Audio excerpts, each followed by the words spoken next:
gonna assume that's Kate's house. Found it easier to say, like, thanks for calling last night. It probably sounds dumb, but it was good to hear your voice again. Woods. Jesus Christ. Oh shit. He's there. He's there. Oh shit! He's right there. No.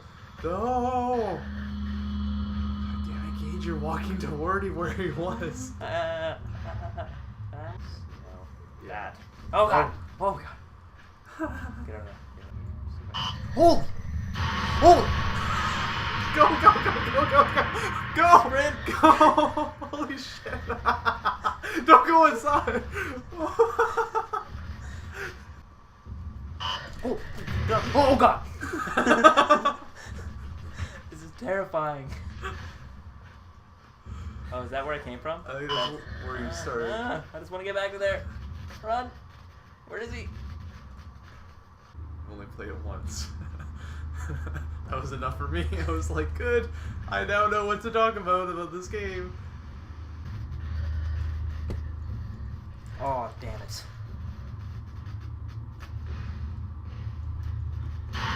Right there.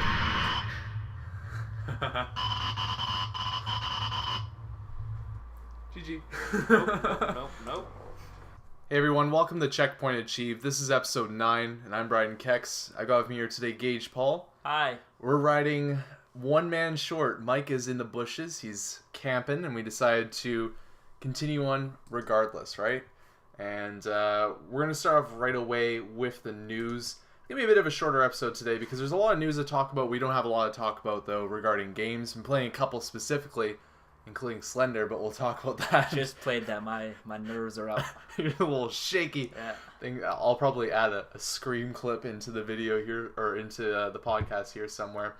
Okay, let's start off with Bethesda, because they teased a Vine clip. And Vine clips are getting extremely popular these days, which are just these 6-second clips that people can post onto Twitter, kind of like the equivalent of a Twitter post. Yeah. It's a Vine. And they posted a 6-second clip kind of teasing something new that they're doing, and it has Barbed Wire, Spinning Record, and supposedly Johann Sebastian Bach playing in the background. So I have no clue what that really means. They've said that they've stopped doing stuff for Skyrim, that team's moved on to something else, and they don't sound like they're doing Fallout 4. Like, they sound like they're going to do Fallout 4. But that's not their focus right now. It's kind of a weird thing, because one of the comments that I heard was that for this game, someone asked, okay, that's Fallout 4, right? And they're like, not necessarily, wait out and find out, right? Which really kind of, to me, for someone to straight up say no, sounds like, unless you're really going to be like, ha, gotcha, yeah, that pretty much sounds like doesn't sound like a good proof for Fallout 4. Yeah.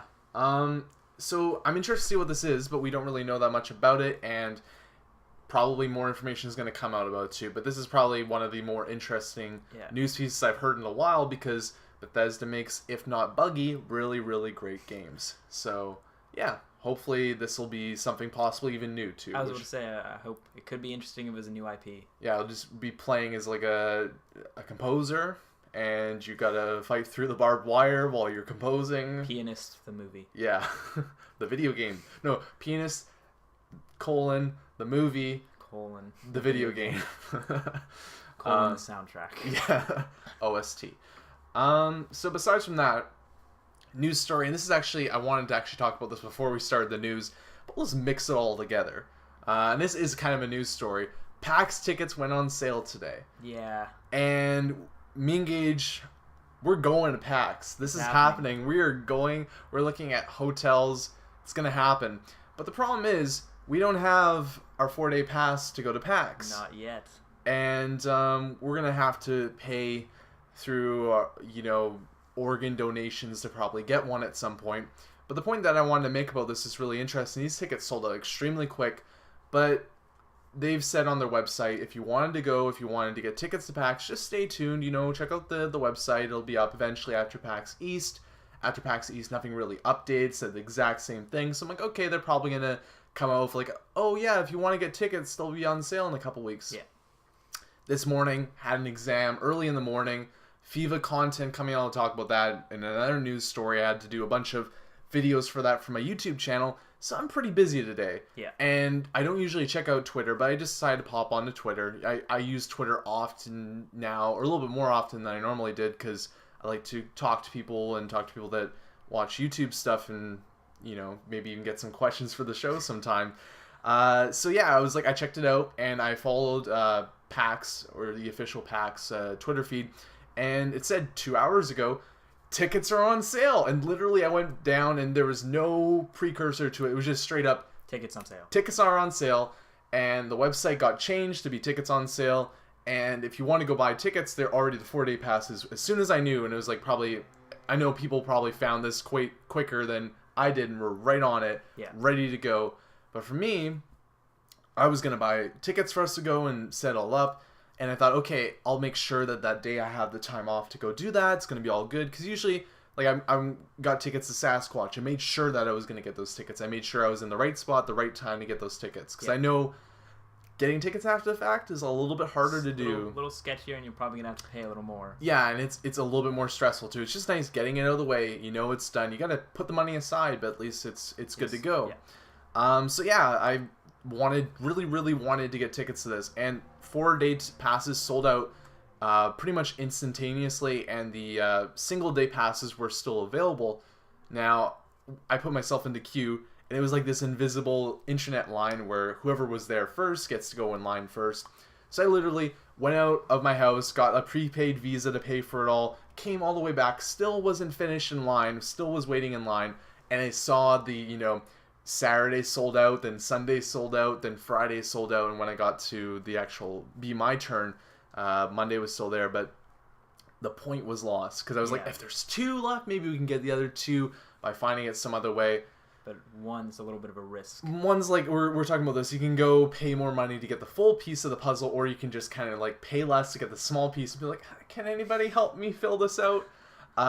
Yeah, so I mean, it was really disappointing, and I just wanted to make a note of it, because it is a news story that this sold really quickly, and I think there's going to be a lot of happy people that are going to be going to PAX, and we're going to be a part of that, because we're going to find tickets. It's just going to be, again, after the fact, really, because one of these things, too, I want to say, I'm jumping a little bit here, but this is something that's really cool to go to, because you get to experience all these games, and stuff that isn't out yet, you get to actually see in person. Yeah.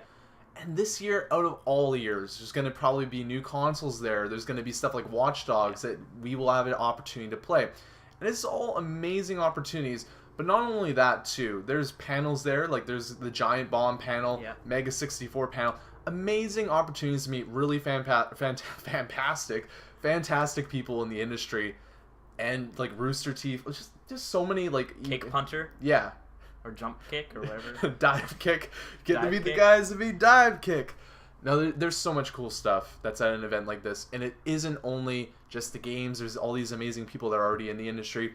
And I was hoping, too, that maybe I could actually, you know, we go down there and through people that I've, you know, gotten to know a bit better through my YouTube, or just possibly by that time, if we have more than 2 followers for our podcast, we could be like, hey, we're down here, and get to meet some of you guys as well. Because that's like one of those places where it's like gamers unite. Gamers come from all edges of the globe to go down to something like that. So really excited to do it. Really wanted to make sure that we're going to go down there. And it was just a bit disappointing to see that it wasn't really handled. Yeah, I guess it is. They let anybody, like, if you're really dedicated and you were checking and you were ready to go, then good on you. You got your ticket. Yeah. But I felt like it would have been nice of them to actually say, notice. Heads up. You might want to get ready for this. And I mean, I don't know. To me, at least, that makes it just a lot more hectic to get those specific tickets. But then everybody has a fair chance. Everybody has an opportunity to get your ticket, or get your ticket for your friends and stuff like that. Because the problem is with one of these things, too, is that immediately the tickets were still even on sale, but eBay, you know... They were already up there for like... $450. Here's your 4-day pass. For one 4-day pass. Yeah, 1 day. And it's just, it's so frustrating because, I mean... Here's the thing, we're gonna sit around. We're gonna find one eventually. We're gonna pay probably double to get our ticket, which is something that we've both agreed is that's fine. It's doable. It's not like I feel like $95 to go to PAX. That's good. Whoa, okay, that's sweet. I know that you gotta count in all the money for hotel, other stuff too. Gas getting there, things like that. But still, that's like, okay, that's sign me up. I want to be there. But I mean, even at that point where I'm paying more money, like, and it's a weird thing too. I'm not saying that they should do this. They should raise the prices. But I'd feel so much better if I was paying $150 or $175 to the people that are actually doing this event, not just some scalper. Yeah, some guy that was on the ball ready to get those tickets, and he did. So I mean, I think it'd be really cool in the future if they actually made it so people, like, because you look at Ticketmaster too, and they have these setups where everybody can get in, everybody has a chance, everybody can get their tickets. It's a pretty level playing field, and I think that's the way to go. And I really hope, because I hope this is going to be fantastic, and I hope it's going to be something that, you know, again, we don't have the tickets, but we're going to be shooting to get those tickets, and we're going to be trying real hard to get them. So I almost, I don't say guarantee, but it's like a 90% that we're going to be there, because we're going to find a way to get down there. But I was hoping, too, that this would be, like, a good experience, and then build on that to, like, next year and then go again type of thing, is like a thing that we could do. But again, it's hopefully they'll change that up a bit, and hopefully it'll be a bit more accessible for everybody. Because I know I'm not the only person, and you're not the only person that kind of got burned. Because think of it this way, I bet there's thousands, and I'm not joking, thousands of people that were at work today, because today is a Wednesday. You were at work, and luckily I had the day off, but I had an exam this morning, and like I said, all this random stuff going on. And I bet there's thousands of people today that were at work that are not allowed to check their stuff, their phones, things like that, and they, you know, get home and they're just like, oh cool, I didn't even get a chance. Yeah, it's like just disappointed. Yeah. And I mean, those people, if they really want to, are gonna, again, pay double to get their ticket to go to PAX. But it, again, going back to the point, it would be really nice if they say, because if you say, hey, week's notice, even just a week's notice, if I really, really want to, I can get that day off. I can be like, hey, I can't come in for this point. I just, you know, let me have this small opportunity to go buy this ticket. I'm totally good to work or whatever. People, if you give them a week or something like that, you give them even like 3 days, they can probably work something out that if they really want to get that ticket, they can. But if you give someone no warning whatsoever, they don't even know. They're at a loss for that. So. I had no idea that the tickets had gone on sale. He even texted me while I was at. Yeah, I mean, luckily you were actually answering your text, because I was kind of communicating with you. It was really funny because we were just like, I was essentially just sending texts like Friday sold out, Saturday sold out. It just got more depressing. I'm like, I'm running to get the money. We're going to do this. This is going to be awesome. Wait, 1 day sold out. Oh, we can still do it. 2 days sold out. And then by the end, I'm like, dude, should we even buy that one Monday ticket? The last day, everyone's going to be... Yeah, and we ended up not doing that because obviously, like I said, small piece of the puzzle rather than paying more for the whole piece of it. So yeah, we'll update you guys on our PAX deliberations, our PAX struggles, and our hopes to get our PAX tickets. But that is our situation right now, and again, probably the situation for a lot of people, because again, not that much notice really leads to kind of a hard done by situation for some people. There's probably people who are still at work, have no idea. Yeah, I think now we're recording this Wednesday at 6 p.m. Probably most people are realizing that their dreams of going have either dashed away or they're going to be paying, you know, some dude double the money. Yeah. Or if you want to get it right now, quadruple the money. So, yeah, let's move on to some, I guess, maybe better news, some different news. And I'm going to go on to the sports titles because this week was the week of sports in a lot of ways. There's a lot of other stuff that went on too.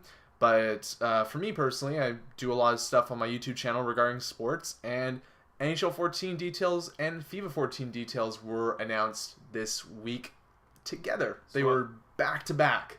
What were the details exactly? Well, I'll start off with NHL 14. They kind of teased it, you know, led up to it a bit. FIFA was the same thing. They're just like, here, FIFA 14 announced. NHL kind of were like, wait till next Monday. We got a trailer for you. And it was a really kind of not a great trailer. So we'll start off with NHL 14. They showed off this trailer that was like cuts between real life and NHL gameplay. Really couldn't tell that much that was going on there. But they've got some new features that they're putting into the game. They're going to be focusing on adding relegation to the ASHL, which is the online league that people play in, so that you can actually have this kind of cool circumstance where, I'm not sure the best example I can put it in for you, but let's say you are doing bad in the league you're in, you can be dropped down to a lower league. Oh, okay. You do good, you get up to another league, and it really creates this great competition that gets people coming back to play more and more. So kind of like this is gonna be in LoL. Yeah, I was actually gonna go there. I was gonna be like, in League of Legends, they have the ranked tiers, and then if you win 3 out of 4, you get to move up to the next rank. It's same thing, and FIFA, specifically football, they actually do that in a lot of leagues. They do that for a couple leagues in Europe for the NHL, or not the NHL, but the Swedish Elite League, and I think the Finnish League do it. I'm again kind of throwing names out there. I'm pretty sure those are the 2 leagues that do it. So that's one thing. They're really kind of putting an emphasis on enforcers, because there's this kind of shady first-person fighting system that's been in the game for quite some time now. Hasn't really been that great. It looks weird. It's kind of janky. Yeah, I've seen where. Yeah, just like boom, boom, boom. You're just punching as quick as you can. They're taking the Fight Night engine, I think. They're changing it up a bit. They're making this like legitimate. We're doing some Fight Night fighting shit, and you'll be able to drop the gloves in third person now, which is a lot better, and actually have some sort of more in-depth gameplay there. And this kind of goes into what EA is doing a lot, and this is the point that I wanted to make for both FIFA and the NHL. NHL are doing this. They're adding this, and this is from the Fight Night engine, but they're also adding the idea of the relegation system, which is used in FIFA, and they've also kind of taken other ideas from FIFA as well, and they're taking what everybody's doing, specifically the I think it's the physics engine that is in FIFA, the impact engine is being implemented into the NHL games, so they're all sharing their ideas, which is kind of neat. Yeah. Kind of like Frostbite engine, where you have Battlefield with the Frostbite engine, and then you have games like Army of Two with the Frostbite engine. Honor. Yeah, and they don't look as good. They don't have the same pizzazz that initial title had, but they get to use the same assets, and saves them a lot of time from improves those games.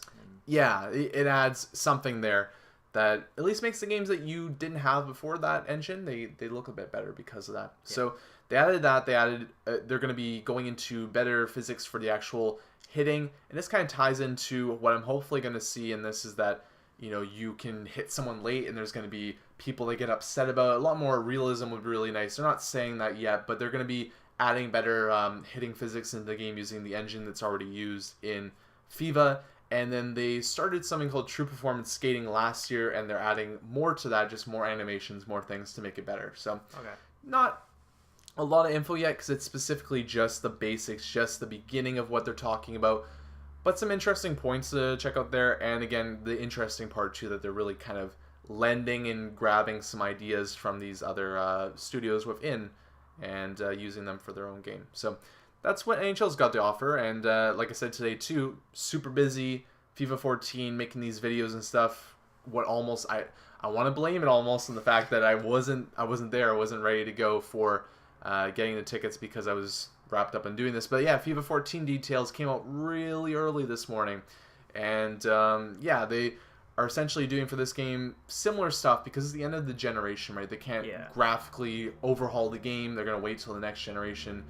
But they're going for these small tweaks and these small enhancements that are going to really kind of make this last game the best game that for this generation. Yeah, it'll be the culmination of all these great things that have been in the older games put into your final 14 title. And yeah, they're adding, essentially just upgrading a lot of stuff. Man marking is one of the things that they're going to be adding into, or not adding, but they're going to be upgrading that, so the defense section be a lot more tighter. The dribbling's been changed a bit so that you can dribble freely rather than kind of like these fixed animations.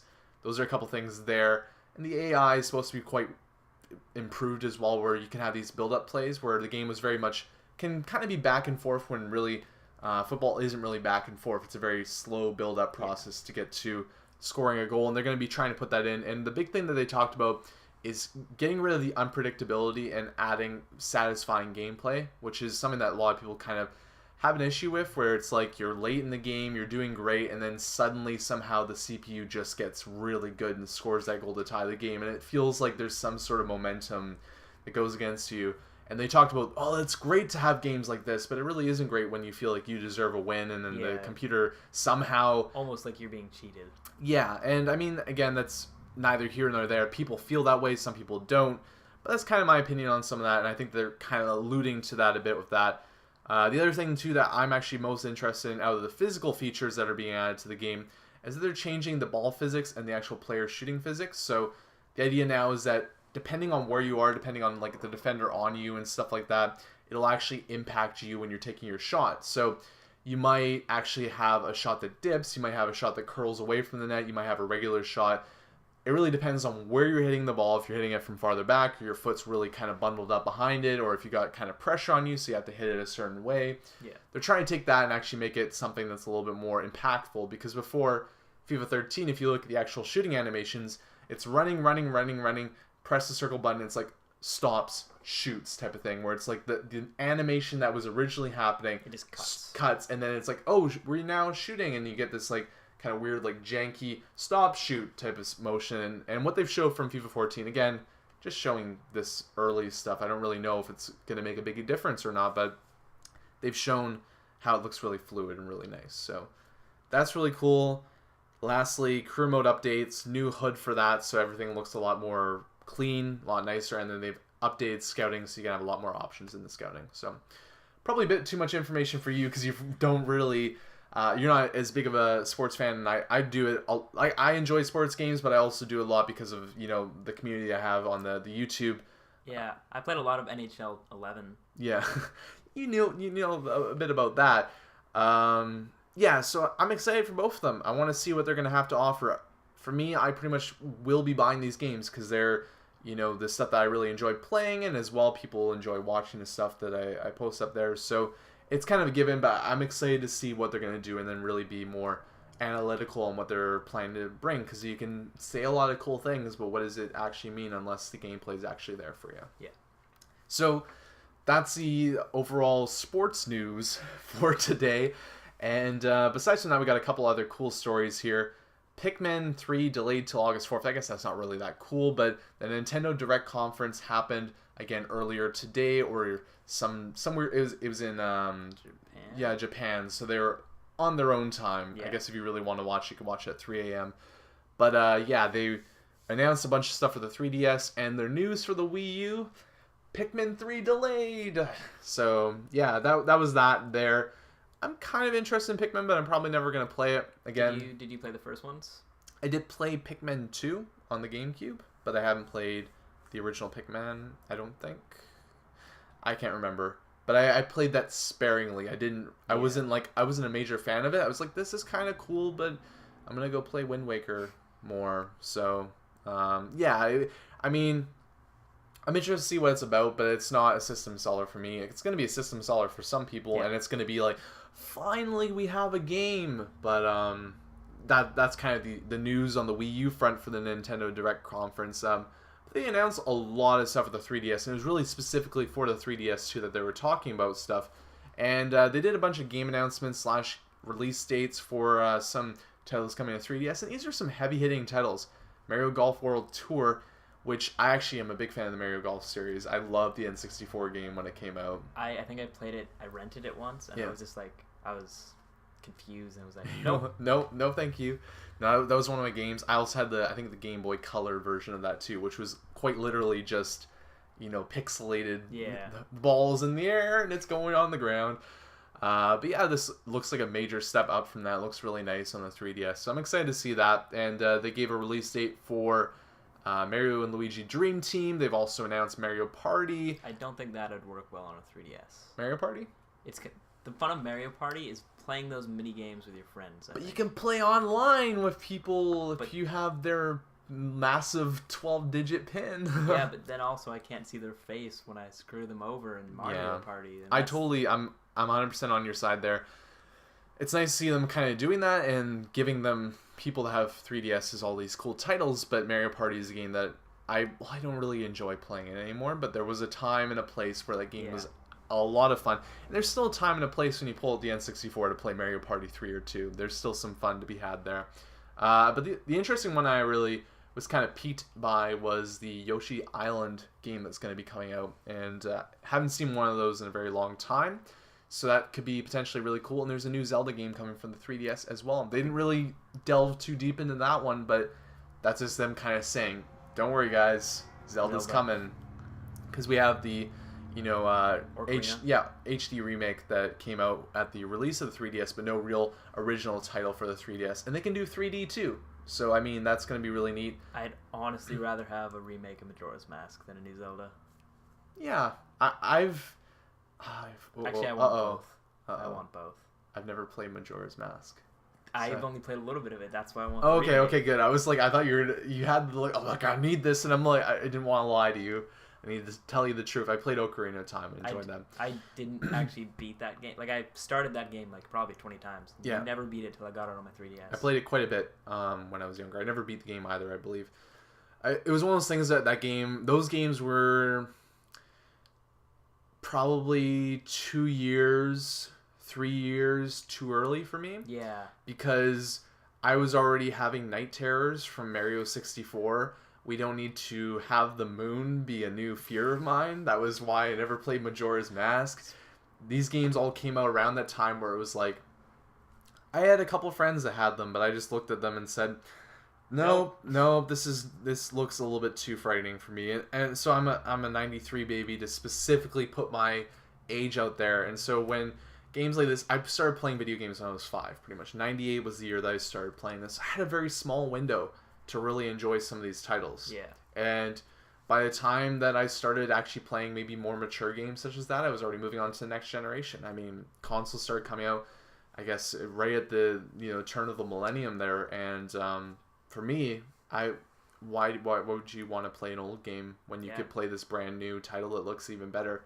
Now knowing obviously these games are amazing, it would have been great to kind of have that experience in that time-ish, but only so many games to play, and I wasn't going to freak myself out by playing some of these titles. So 5-year-old me, I respect you. I played Diddy Kong Racing, I played Mario Kart 64, and I played Mario 60, Mario, and Donkey Kong 64. That rap and that game, dear God. That was amazing. Yeah. I think I looked that up the other day and just listened to it. I was just like, oh, yeah. Yeah, so I mean, I got some fun out of the N64. That's probably one of my favorite consoles. I haven't had this massive library of all these consoles of all time, but still that has a place in my heart. When I always look at my favorite games, there's still quite a few up there that are from the N64 because they just Super Smash Brothers was one of those few games that I got to get in on the N64, and I'm very grateful for that because I have a love for that game specifically. I played a lot of Super Smash Bros. Definitely. So yeah, I mean, I don't know, we went on a bit of a tangent. I guess we're talking about Zelda before.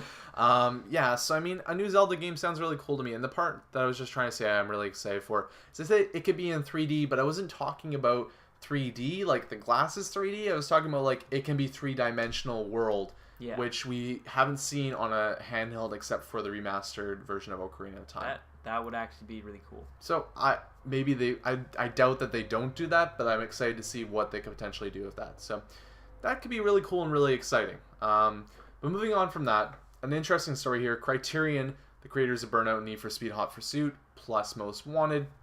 These guys, very, very prolific in making great racing games. Burnout, one of my favorite racing game titles, and especially the older ones on the PS2 and stuff. Did they do Burnout Paradise as well? Yes, Burnout Paradise is a fantastic game too. But I just specifically remember playing those older games where you could just like go off the ramp and try and get as many destruction points as possible. That was awesome. Fantastic. And they're saying that they're not going to be making a racing game for their next title. They're going to be doing something different. And it's really surprising because they have such a great track record of making great racing games overall, and they make money doing it too. They're well respected, and I find it a bit interesting they're going to do that. But they've also I'm not too sure about their specific pedigree, but I know that they have made other games in the past. So kind of similar to the fact that DICE is now locked in on Battlefield. They made Mirror's Edge at one point, so technically they are the creators of Mirror's Edge, although they'll probably never touch that now because of the fact that they're now locked in. And it's kind of the same thing for Criterion. They probably had other projects going on, and I don't know the specific names of them, but they got locked into these racing titles, and that's what they became prolific for. So I mean, I'm excited because I will definitely be paying attention to what they're making. Yeah, and I think we both agree a lot of the time it's nice to see stuff that we enjoy for the third time or the fourth time. But I'm getting to the point more and more now where I almost rather see my favorite company, not my favorite company, but one of my favorite companies, take a risk and do something interesting And even if it kind of turns me off in some ways, I will support them and buy the game and just play it to see what they did. Yeah. Because I feel like that's a way better way for us as, consumers to see interesting stuff. Unless they really go like, we're making Hannah Montana 2 or something like that, then there's a point there where it's like, I don't really want to play. That's obviously an extreme. You know what I mean, though? There's some stuff that might not interest you, but I mean, there's points where I think it's really cool seeing like potentially Bethesda do a different game. They'll probably still do an RPG because that's their niche. That's what they're good at. Well, they've done some different games. But something that would be really interesting nonetheless. I mean, I guess they are I'm not sure if I don't think they specifically made Dishonored, but they published Dishonored. Yeah. So they have a pedigree of having these studios now that can do different things as well. And I'm excited maybe to see what they could do that is under that same hood, but maybe just a little bit different. That's outside the box a bit. So, yeah, I mean, that could be really cool. But again, we've got to wait and see if that's going to amount to anything anytime soon. Climax Studios, they're relatively unknown, but they're under the Ubisoft label, or at least they're kind of semi-connected to them. They've released several screenshots on their website, and they look very Prince of Persia-like. Yeah, they did. Prince of Persia is officially on pause, Ubisoft said, but this is kind of interesting to see that they're showing off these clips, or not these clips, but these screenshots, and it looks like Prince of Persia. There's pretty much either you're really ripping off Prince of Persia, like really, like you're going to be sued for how close you are, or you're making a Prince of Persia game. So I expect we're going to see some info regarding this pretty soon. But again, it's a studio we really don't know that much about, and Prince of Persia is kind of on the back burner now. Did you play the last one at all? I don't even know what the last one is, because there was like the movie tie-in. I think it was that movie tie-in one. There was like that weird animation, shell shaded. That one wasn't bad. No, they were not bad games. I think even the movie one wasn't a terrible movie tie-in. They're just titles that are kind of, they're not even they're above forgettable, but they're also in that same type of territory where it's kind of like, we say this a lot, Yeah. It's a bit of a scenario because, I mean, if nothing else is coming out that week, I'll take a look. Yeah, I mean, we got next week coming up, Dead Island Riptide coming out, and on the PC that's $39.99. I don't know. I might pick it up just because I have this little itch to play something, but also my wallet might be burning by the time next week comes around, so it's up in the air on something like that too. Yeah. But it's one of those games, or at least the series has gone in that direction where you don't really feel great about it anymore. It's not this awesome, Prince of Persia, gotta play the next one. It's kind of like, cool, Prince of Persia, okay, maybe. Why don't you play it, friend, and tell me if it's any good. Can I borrow your copy when you're done? Yeah, that type of title where you're really not... I don't want to spend money on this. ...invested, or, you want to pick it up in that cheaper state. We've also got some news regarding Castle of Illusion, which is another game similar to DuckTales that is an older title from Disney that had a lot of fanfare back in the day. Genesis, Mega Drive were the two systems that had the game on there. It's being remastered for this summer too by Sega, so kind of interesting. Yeah, I'm not too interested in those games. Like, I'm keeping an eye on them, but they're not something I'm like super psyched about. But it's probably, some people are probably pretty excited about it. And for me, it's kind of like one of those situations where I feel like I've never played those games before, so it's going to maybe give me an opportunity if I want to pick those games up, especially if they're in that $10 range, maybe even $15, then I can say to myself, hey, I played DuckTales. I didn't play the DuckTales that came out in 1980. I don't know what day it came out, but, it's one of those things where I get to experience something that people experienced 20 years ago, but in this new form that's remastered, similar to when I played Shadow of the Colossus in the HD version. Yeah. Didn't get to do that on the PS2, but I got the same experience, if not a little bit better, in a different time frame, but still got to experience what these people really loved at a different point in time. So I have a lot of respect for people that take games that really need a remastering. I don't like the other remastering sets that are kind of like, the game came out 5 years ago, and, I guess there are some people that would enjoy some of those games, but there's some that I feel like Shadow of the Colossus Eco is a great collection to have, because you probably never played those.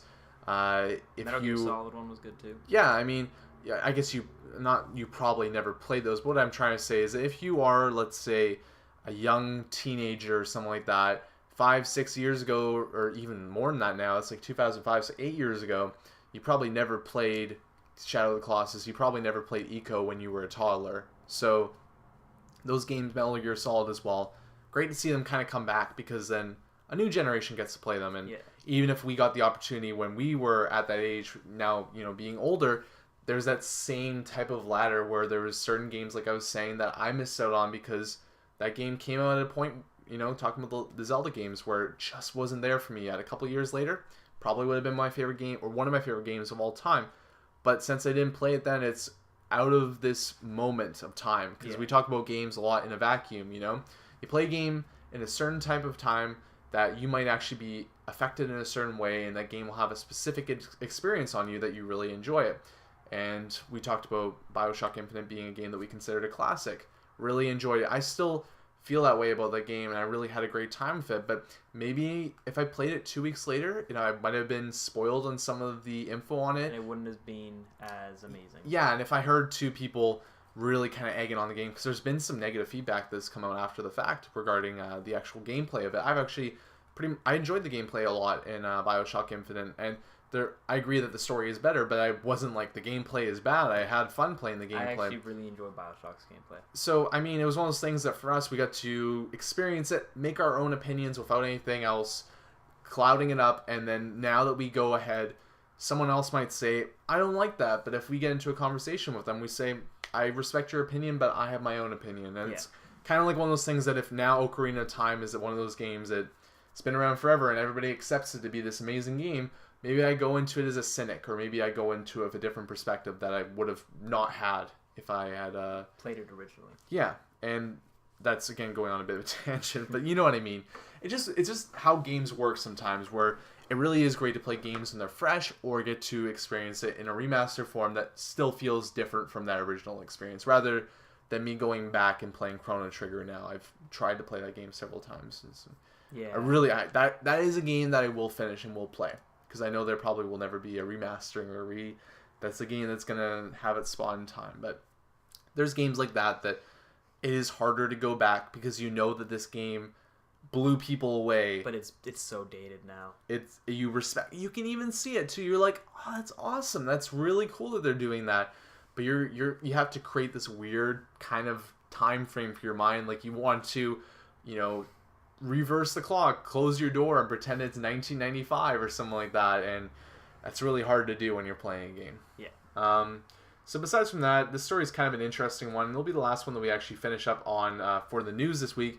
Is XCOM the Shooter was a game that was going to be coming out that was just called XCOM before even the XCOM Enemy Unknown game came out. Been going on for a while now. Yeah, and it was really weird because that was the game coming out first, and then it got really confusing. Is this the same XCOM game? And then the other XCOM game got announced second, and it still came out before it, and we don't even know when this other XCOM game is even coming out.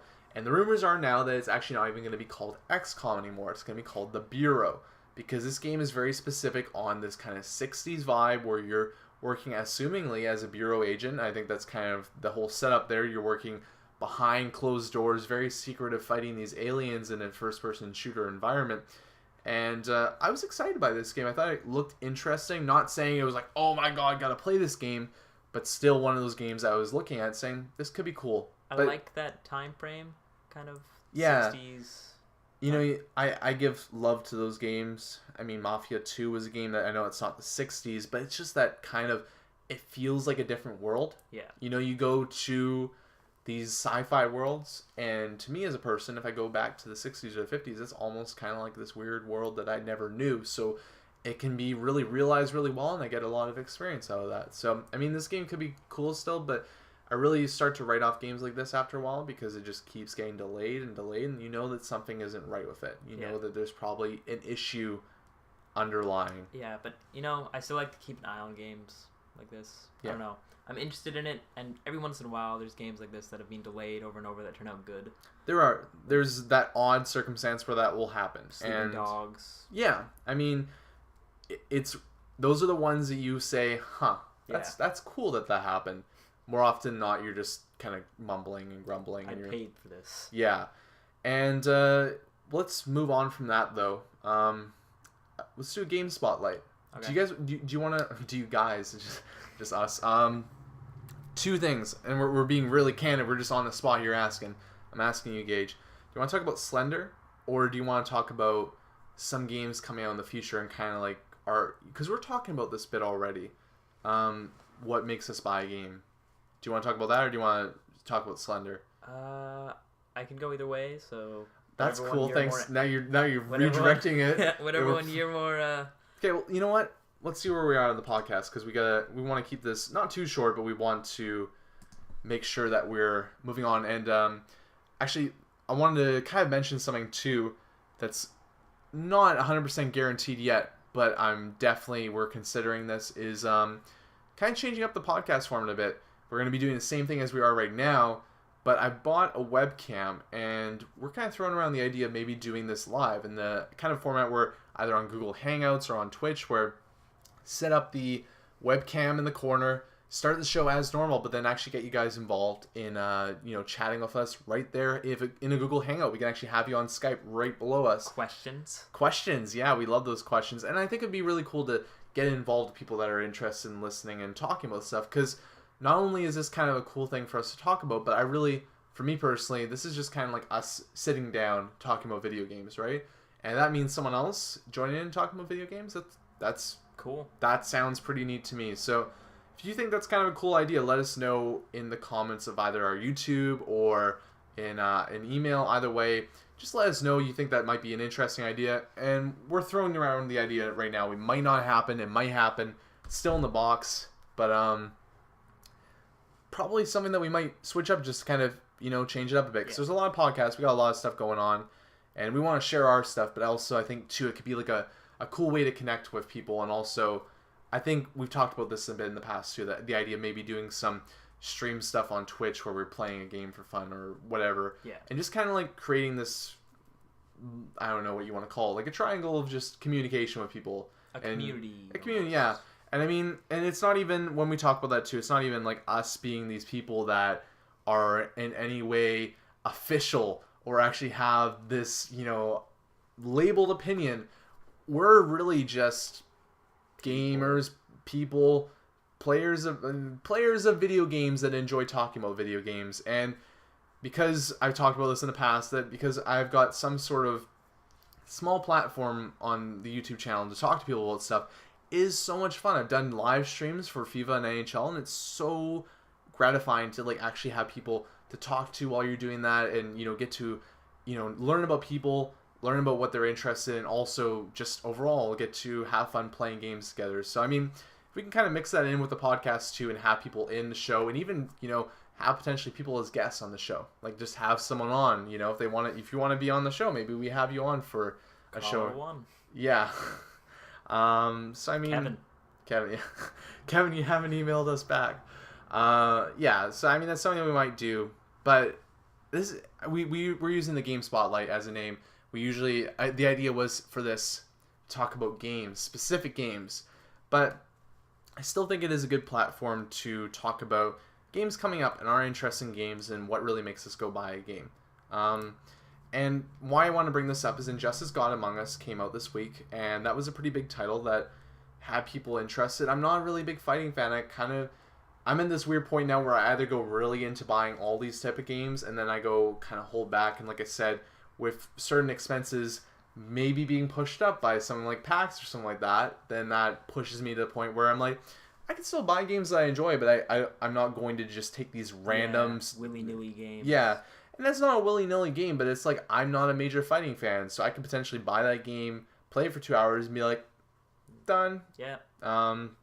So I mean, it's one of those things for me at least that I go through these weird stages. I don't know about you, but like, Dead Island was a game I was pretty much saying I'm gonna buy Dead Island. I bought that on release day pretty much. Yeah, and I'm not sorry, we're on the wrong page here. I was talking about Riptide coming out, and I think that it's a weird kind of scenario where for me it was like I was gonna buy this game pretty much, and then how my set up in my mind kind of goes, where I'm thinking to myself, maybe not. And I know it's not gonna be a great game to start with. I know it's gonna be a respectable game. But my mindset kind of changes when I start to think about, some sort of financial situations. And I think everybody is like this too, that it doesn't have this blank check that they can write to buy video games all the time. So I mean, for me, with stuff coming up ahead, I'm excited for some interesting things coming up, but there's also other stuff too that I'm probably just going to pass on. And unless it really just starts, for whatever reason, Dead Island Riptide, one of the best games of the year, then I'm going to have to probably just say, you know what? I'm going to still have my top 10 games of the year. Unfortunately, this game will not even get a chance to be on there because I just completely skipped it, or I will maybe pick it up really late in the year. Yeah. But there's going to be some of those titles that are just going to kind of get the shaft a bit. Yeah. I think a lot of what I look at is I look at people I know's reviews on games, and that's how I decide. Yeah. For example, Dead Island Riptide, I have a friend who's really into the first Dead Island for some reason.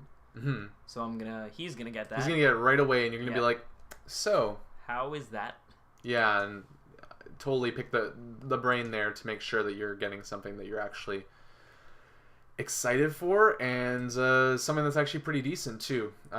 So before we actually move on, I want to keep on this, but we're just jumping back and forth. There's no structure to this podcast at all today. But besides from that coming out this week, there's also Starseed Pilgrim, which is actually something I've heard good stuff about, and I might pick it up. Again, I've got stuff on my play. I've been playing Guacamelee this week. We've been playing Slender, and this game is very just kind of... The specific title on Steam says, Starseed Pilgrim is a game about tending a symphonic garden, exploring space and embracing fate. You are a gardener, tending to the empty noise and empty space to fill them both with color. You are a refugee, building your own world away from the spreading darkness. Interesting. Yeah. No, I've heard good things about it, so I mean, it's one of those titles I might, go out and pick up. And there's also Sacred Citadel, which is kind of like this side-scrolling action game that it's all right. Not $14.99 doesn't look extremely enthralling to me. And yeah, I mean, also La Mulana, which is I feel like it's a new game. I don't know that much about La Mulana, but it looks like a game that pulls from old ties, old games from back in the day. You can kind of see I'm showing Gage right here, right now. It's got that type of vibe to it, but it also it just looks like an interesting take on what was, these action Castlevania-esque games in the 90s. But I won't be playing that either. No. But the Starseed one looks interesting, and I might recommend it to you guys depending on what I think of it next week, just depending on how it goes, because it's only $5.99. Looks really cool, and definitely something that I'm going to be checking out there. Besides from that, though, I wanted to ask you as well, and you know what? We're just throwing everything around. I'm just coming up with topics right here, and these are big topics, but just small things we can kind of touch on. This year so far, IGN did something really interesting that I thought would be complete gimmick and ripoff, but they did a really good take on this, which they did a Q1 review, where they looked at games from the Q1 and said, "What's our favorite game so far? What's in contending for Game of the Year?" I'm not really going to ask you that. I think we can both say that probably BioShock Infinite is right there right now. But what's sitting around that? What's kind of... Tomb Raider. I really enjoyed Tomb Raider. So I'm same boat, Tomb Raider, right? I'm really there with you. But two games I'm gonna throw out there, and these are games that I'm probably, maybe not one of them, but another one I'm going to push you guys probably to play by the end of the year. And the first one is Guacamelee. I'm having a lot of fun with it right now. I'm not too far into it, but I can say that out of the games I've played this year, which I think I have a list somewhere, but I think I've played about 8 new games this year. It's still significantly up there. Like, it's kind of dancing around Tomb Raider, but on a completely different level because it's a completely different game. Just the atmosphere, the music, and the actual gameplay is very solid. Really enjoying it so far, but I have to experience the game to its full, and I've only probably played about a couple hours so far, so I need to see more of that. But the game I'm probably going to get you guys to play is Antichamber, because I actually forgot about this game. I forgot that I actually had played it at the very beginning of the year, but it's a really good game. I had a lot of fun playing it, and this before we were really talking about games day in and day out, so there wasn't that real clicking sensation in my brain to remember it. But I think that's a game that I definitely wouldn't consider as high as BioShock Infinite, but we start getting into that, like, BioShock Infinite right now is number 1. Games like Watch Dogs, The Last of Us, other stuff coming out. Cause GTA 5. Yeah, sorry, I forgot about that one. That is another title. we said, or I said, on the podcast when we did the BioShock Infinite spoiler cast, that this game right now is leagues ahead of everybody else, right? And my thing that I semi-retract is that I thought I said potentially could be in the top 3 games of this generation. I still think that is a possibility, but you know what? I'm going to retract a bit on that statement now because I've kind of had time to sit on it a bit. Would you count games like Watch Dogs as part of this generation? Yeah. No. Well, it's going to be hard because I think we're going to do the... Well, actually, Watch Dogs probably wouldn't. I call it a game that is bridging the gap between the two. But games like The Last of Us and Grand Theft Auto are still in that vote. And I think the thing here that's funny is that I said that this could be potentially one of the top 3 games of this generation. But then when actually sitting out, and thinking about it for a week or so, I started to realize that games like The Last of Us, Grand Theft Auto, The Watch Dogs are coming out this year. And they could all potentially be better than this game. I'm not going to rule it out. BioShock set the bar really high. Don't get me wrong. I was thinking BioShock would come in. I thought Tomb Raider was going to come in and be pretty good. It kind of upped my expectations a bit. And I'm like, this could actually kind of be in Tomb Raider, in that category, maybe Game of the Year talks. But BioShock Infinite raised that bar. But then the thing that I kind of lost a bit there was the fact that I realized I haven't played a game this good in such a long time. But we list those 3 games again. Last of Us, Grand Theft Auto, and Watch Dogs. Those games could all be up that high. They could be amazing. They could be 10s out of 10s. I think the thing for me is that I looked at last year, and BioShock Infinite wins Game of the Year last year. If it came out last year, it's a no contest for me. It wins the Game of the Year. Yeah, and the reason why I say that is because I looked at games last year, and I was like, XCOM's the Game of the Year. The Walking Dead's the Game of the Year. Walking Dead was a great experience, but if you compare The Walking Dead to BioShock Infinite, they're different, but I'd still give it to BioShock Infinite. For me, it's pretty easy. The reason why I say that is because I thought Walking Dead was a great game, but there was technical issues and stuff like that. It wasn't as crazy and insane as this other game was. And so the thing for me is I look back at, last year and I really didn't have anything near the experience I had with BioShock Infinite. So when it came around to BioShock Infinite, my expectations were low but high. I was expecting stuff, but the fact that I hadn't played a AAA 5-star game in a long time, it really kind of just made that experience all that much better. So I still feel like if we make a top 5 list or a top 10 list, this game is guaranteed on there. Because we're going to be talking to you guys, as well. And I'm going to be talking to you, Gage. I'm going to be talking to Mike. Maybe even Dan's going to be on to talk about. We're going to have a very big, broad consensus of opinions on who we think or what we think is the best games that came out this generation. So when I said this game is probably going to be top 3, there's still a chance of that. But I was going to just say that I retract semi on that because I feel like it is probably one I can legitimately say, and I think that you might agree with me here, is that BioShock Infinite is one of the 10 best games of this generation. Yeah. And I think that we can... I'm not going to keep ramping up and be like, I think you can agree with this too. But even top 5 sounds legitimate in some ways where I think that I can say that and then maybe things blow me away where by the time the fall comes around I might change my mind. But I feel like top 5 and top 3, it isn't necessarily out of the question. But I'll say that as well, that it's one of those games that I had an amazing experience with. But still have to remember that this year could be one of the best years for games in a very long time. Is Saints Row 4 coming out this year? It is coming out this year, and it's coming out this summer. Let's take a quick look here, because I got this open up. I want to look at some games that are coming out in the near future. Probably not going to play Dead Island Riptide. That's next week, right? Yeah. So we're probably going to pass on that. Star Trek The Game's coming out too, which I'm actually interested in seeing what that's going to be. I'm already playing Mass Effect. You don't need the double dose of that. There's Dragon's Dogma Dark Arisen, which is actually Dragon's Dogma but with DLC that you can only buy if you buy this. It's really kind of this weird setup for that. So there's those games. That's kind of like the immediate area right now. Then you move to May. You got Metro 2033 coming out, which I'm actually pretty excited to see how that's going to do. And I think that I can almost say that's probably a game I'm going to play. I think that's a game I'm going to check out. Might even do a spoiler cast for that too, depending on the overall interest for that. I think I'll probably check that one out too. And then we got the DLC Far Cry 3 Blood Dragon, which is in a weird case because it is, we got to call it DLC. We can't say anything else, but it's a standalone game. You don't need to own Far Cry 3 to play it. I'm getting more and more psyched for that game. That's something that I'm probably, besides Remember Me and The Last of Us in the summer, that's probably one of the higher ranked titles for me. So we have, like I said, Metro last night in May. After that, too, we're going to have, I think, Grid 2. Yeah, Grid 2 is coming out later May. And Fuse as well, which are... I might play Fuse, because the reason why I might play Fuse is for the fact that it's actually made by the people that made the Ratchet and Clank games. Oh, I love those.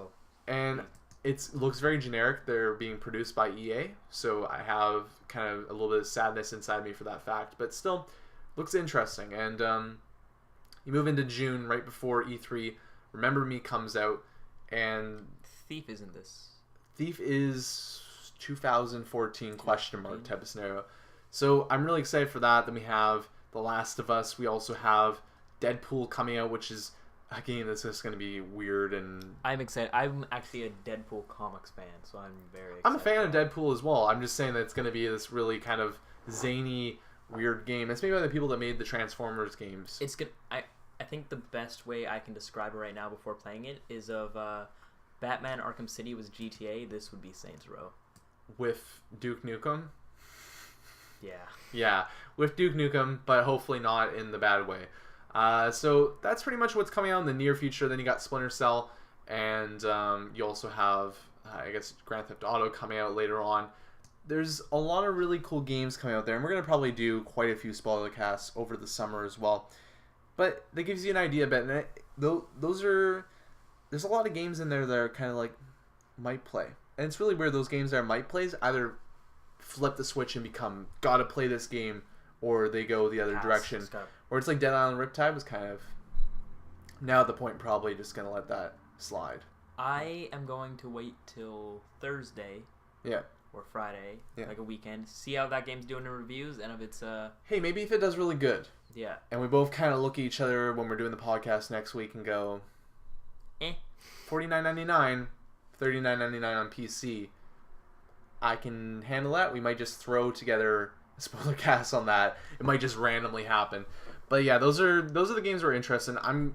One game that I don't think a lot of people have on the radar, but I'm really excited for, and I actually made a specific game spotlight about, is Remember Me. And that's a game I'm actually going to play, no matter what. I'm going to commit myself to that game. Yeah, I'm going to play that one as well. Just because I feel like it's something unique in some way. It's a female protagonist as well, which we have had Lara Croft this year, but something we don't always get all the time. So yeah. I think it looks interesting, and although it is a bit cliche in some aspects, I still think it could be really cool as well. So yeah, we've jumped all over the place here. We've gone, I don't even know, this is just us pretty much shooting the breeze. Yeah. And talking about things that... No organization, but whatever. We're having fun doing this. Let's move on to what we've been playing this week. This is pretty much short, because we don't have any other questions too, so we'll wrap up here pretty much. What have you been playing? I've been playing some Saints Row the Third. I already had played that before, but I got my copy back that I had lent to a friend, decided to pop it in, and got sucked in again. Did you play all the way through that beforehand, or...? I played to a point, I think I played to the point with, spoilers, Burt Reynolds. Yeah. And then I was like, okay, that's enough of this, because I started doing side stuff at that point, and I tired myself out on it, but I looked up what happened, looked up both endings. Yeah. And so you might be going back and re-experiencing that. Yeah. Getting yourself prepped and prepared for Saints Row 4. Didn't mention that, but that's in the summer as well. I think that's a game that just is gonna have to be played. It's gonna have to be experienced. Yeah. You're the president, and you were a superhero. Matrix as well. Yeah. So crazy batshit in that game. I think those games, like, same thing with Far Cry 3. Just give me something completely weird. Yeah. That has no context, because you know what? Most video games can pull it off. Yeah, most games have a pretty shitty story as well. So why don't you just throw the story out the window and make fun of yourself? Because then that's actually kind of a better story sometimes too. And they're doing that. I'm excited to see that. And for me, I've been playing Guacamelee this week. I kind of talked about it before. And it's really fun. I'm really enjoying it. And I haven't played it as much as I wanted, because I've been quite busy this week studying for exams, a lot of stuff going on. But I want to play through. I want to finish that game. And I gotta give it a lot of credit, because it is just so smooth. It is just so crisp, and it looks amazing. And the humor in the game is fantastic. The actual gameplay is fantastic. The music is fantastic. It is like this perfect, just calm, just everything together that you kind of want out of a game that is like Guacamelee. And it's hitting all the right buttons for me. Yeah, you've definitely piqued my interest in that game. I'm gonna gonna have to probably check that one out. But the only thing I'll say about it too is that I'm only so far in, so I haven't hit a point where I've dipped off yet. I'm not saying that's gonna happen, but I'm only, I think, about 40% or 30% through the game. So I need to experience more of it. I need to find out more. 'Cause I think it's about a 5-6 hour game. So I wanna get the full spectrum before I really start saying, hey, this is one of my favorite games I've played this year again. Because I say that way too much. 2 games out, my favorite game I've played this year. But yeah, it's definitely in that kind of company I was saying. You know, below Bioshock Infinite, there's the Tomb Raider and there's the Anti-Chamber type of zone where they won't win Game of the Year. But I'll, you know, when we talk about, let's say, bring it up. Top 10 list, when we do that top 10 list, I'll be fighting for them on that list. Yeah. Lower down, but they'll be fine there. And yeah, I played that a bit. You played a bit of Saints Row. But something that I bought, I don't know why I bought it. It just kind of happened. I thought, man, it'd be funny if I do a video of playing Slender: The Arrival. Yeah. Just see what happens there. And I started playing with my brother. Poor soul, poor young child that I was trying to just destroy the mind of. I was riding shotgun, doing a commentary with him. He was playing. He got into the house and he looked out the window, and the Slender Man was right there looking at him, and he was like, nope, goodbye, done, thanks. And he just literally just walked out of the room. I'm like, okay, I'll start up this and play it. And I went for the whole thing. Like, it was pitch black. I could barely even see the keys on. No. And I was just like, that really kind of threw me through a loop as well. But played through it. I think I got 3 pages. Didn't you got 4, right? Yep. And after that, I was like, that's that. Cool. I paid money for this game. I feel like I got all my money I need. You know, full purchase. Great. Awesome. But I will maybe try, because I know there's several levels in this game. But I felt like my tension after playing this game was really spiked. Yeah. And I was like, holy crap. When I got the 3rd page, he was right there. I probably could have turned around, but I just straight up ran into him. It was like about from myself here to like a couple yards away from me. So it wasn't a case where I could really get away from him, but I just kind of like said, fuck it. Run to him. Just gonna die. Nope. I'm done. And yeah, while we were actually, because I read the news before we start the show, I said to Gage, why don't you just actually, I accidentally clicked on Slender, and Slender opened, and I was like, okay, I guess it's just gonna have to happen now. And while I was, you know, filling out and stuff and writing up the stuff, Gage started playing. And what do you think of Slender as well? That game builds an atmosphere great. Box art quote there, but we both agree that the actual graphics of the game, fantastic. That game looked nice during the day. Yeah, and then it got dark, and I was like, but the sun, the nice autumn leaves. It was so bright. And the other part you really got to give credit to for the game, if you're playing it, is the sound. Because the sound is pretty much 90% of the scary part. Because this guy, he's pretty much just like this kind of pale guy. He obviously isn't human, but he's in a suit. He's not screaming scary. It's the music, it's the screen, the sound tearing. Of your own feet got me so many times. Everything just kind of going together. And the fact that when you're picking up those pages, boom, boom, boom, boom, boom, and you're like, shit, he's closer, gotta run faster. And then when you see him, that's the point where it's like just everything, you're just like, oh, I don't know what to do, but I'm gonna go 360 Opposite here. way. Yeah, and it was really fun because I didn't get to experience it that much when I was watching my brother, because he only got to the house. But when I was watching you, it's like when you're playing it, even if you know, like, you're in this environment that isn't scary, it's not dark out, we're playing, it's all good, it is still scary. It still gets your heart pumping, and it's still just not that great of a feeling. I could feel myself clenching. Yeah, and I mean, when you're on the side like me, I was actually laughing at points. I would go, but I would be like, I was mostly just kind of like laughing at the fact that you're having a good time, but you're jumping, you're kind of like just going like this in your chair, you're squirming around.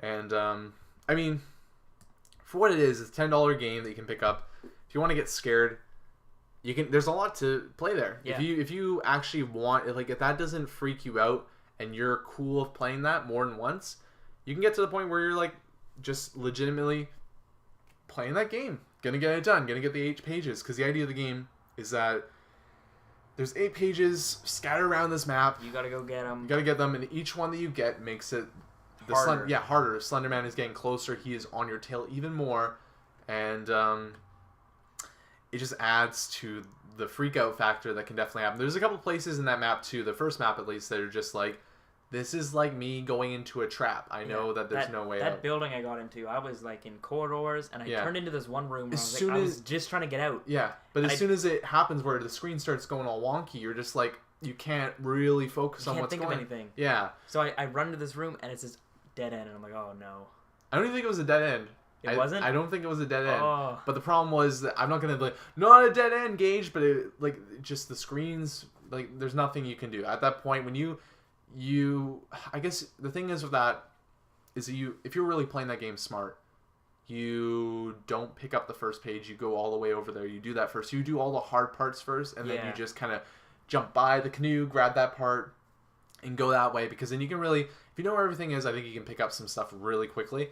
But make sure you know the environment when he's not chasing you, or when he's chasing you but he's very far away, because that's a less, stressful environment for yourself to be in. And it's usually a bit easier to do that. But you know what? That's advice that I'm giving that I'm never going to actually put to test, because that game is, I'm never going to touch that. And I mean, I thought to myself, I'm going to play Slender. Maybe I'll play Amnesia after that. And maybe I'll play more games like Stalker and stuff, and it's going to be fun, and I'm going to be a horror fan now. Nope. No, thank you. I mean, respect to everybody that plays that games, posts them, screams. That was my thing. I was like, this is not going to be scary because I'm doing this for a satirical reason. No, it was still scary, even if I'm going into it knowing that I'm trying to do this for this type of environment. I'm not just playing it in the dark to try and scare myself. I'm legitimately just like, I'm posting this video. I'm playing in the dark to add atmosphere, but I'm ready to laugh and also, not laugh and be scared. Scream, yeah. Just like these man screams, like, ah! Yeah. But no, really cool game. And that's pretty much it for this week. Yeah. We covered everything that's ever happened in video games in a solid hour plus. History of video games 1.0. Yeah, history of our video games. This year, last year's, the years before. All of them. All the years. Years combined. Sorry, there's someone sneezing in the background continuously. But that's it for this episode, guys. I hope you enjoyed. As I've usually said before, you can check out my stuff on YouTube at Brydo, BRYDO0. You can also follow me on Twitter if you want to hear what I have to say, whine about packs, other stuff like that too.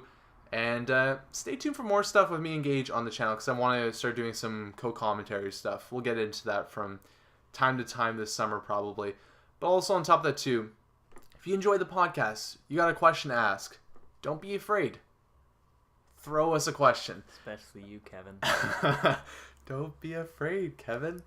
You can send our questions to checkpointachieved@gmail.com. If you go to our website as well, checkpointachieved.com, there is a specific area there where you can send questions in. Super easy to do. And you know what it does? It gives us something to talk about each show. Yeah. And that's pretty much it for this week. I guess we're going to come back next week with either Dead Island Riptide in mind or not. We'll let you know. But until then, I'm going to be playing through Guacamelee.